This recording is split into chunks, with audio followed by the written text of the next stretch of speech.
네, 지난주 수도권의 한 대학병원이 의료진이 부족해서 소아청소년과 입원 진료를 멈췄다는 소식 전해드렸습니다.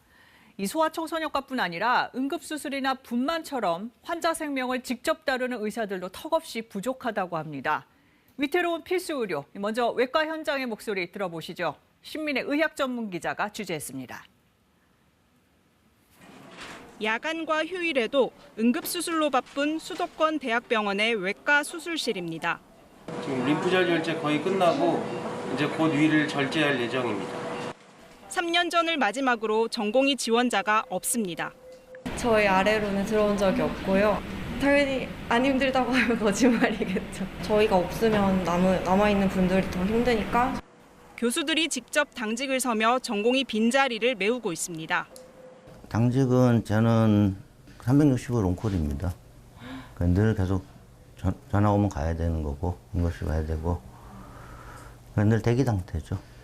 외과 전공의 지원이 20년 넘게 줄면서 수련 기간까지 줄였지만 내년 지원율은 77%에 그쳤습니다. 열악한 상황은 환자 피해로 이어집니다.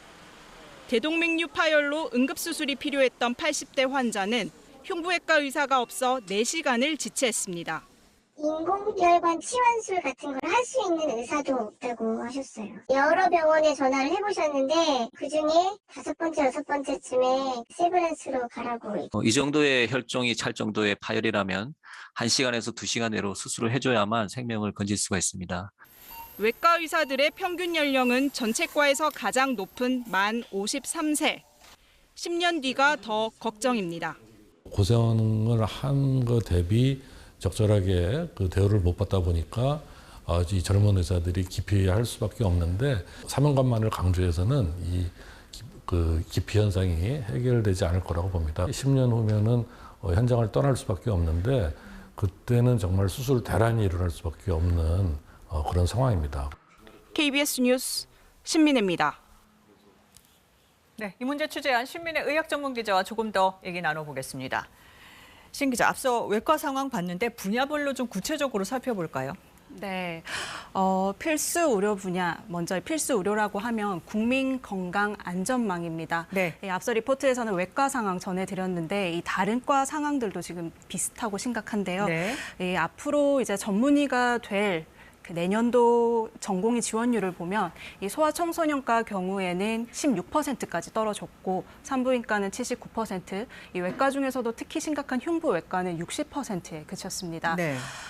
한 해 흉부외과 지원 의사 전국적으로 보면 한 20명 남짓인데요. 이 중에 한 20% 정도는 또 중도 포기하고 그마저도? 있는 실정입니다. 네. 이렇게 꼭 필요한 분야의 의사들이 부족한 이유는 뭐 아무래도 어렵고 고생스럽기 때문이겠죠. 어떻습니까? 필수 의료, 이 생명을 다루고 있는 만큼 어렵고 또 힘들고 업무 부담이 큰데요. 네. 하지만 이렇게 수고와 난이도에 비해서 이 수가가 낮게 측정돼 있다는 게 현장의 목소리입니다. 네. 수가란 단어가 낯설게 느껴지실 텐데요. 이 의료 서비스에 대한 비용을 뜻합니다. 네. 건강보험이 적용되지 않는 쌍꺼풀 수술 같은 경우에는 이 수술법에 따라서 90만 원에서 많게는 200만 원 수가가. 정도 합니다. 네, 반면에 이 맹장 수술, 꼭 필요한 맹장 수술은 수술 가산율 20% 더하더라도 수가가 30만 원입니다. 이 미국 맹장 수술 수가가 88만 원, 또 일본이 67만 원이어서 이 필수 의료 현장에선 수가 조정을 요구하고 있습니다. 그러다 보니까 뭐 있던 전문의도 나가고 전공의도 지원하지 않는다 이런 얘기인데 그럼 수가를 조정을 해서 제대로 보상하는 것 외에 또 챙겨볼 부분 또 뭐가 있을까요? 정부가 지난 8일 이제 건강보험 재정을 효율화해서 공휴일과 야간 이 고난이도 수술, 중증 응급 분야 수술에 대해서 보상을 더 하겠다는 이 필수 의료 지원 대책을 내놨습니다. 네. 한편에서는 의사 수를 늘리자는 이야기도 나오고 있는데요. 수가뿐 아니라. 네. 아직까지 그런데 국내에서는 이 공공보건 인력 부족의 근본 원인을 파악하기 위한 실태 조사나 또는 심도 있는 연구가 한 번도 진행된 적이 없습니다. 우선 유인책인 수가 현실화와 함께 이 기존 전문의 인력을 효율적으로 재배치하는 게 필요해 보입니다. 네.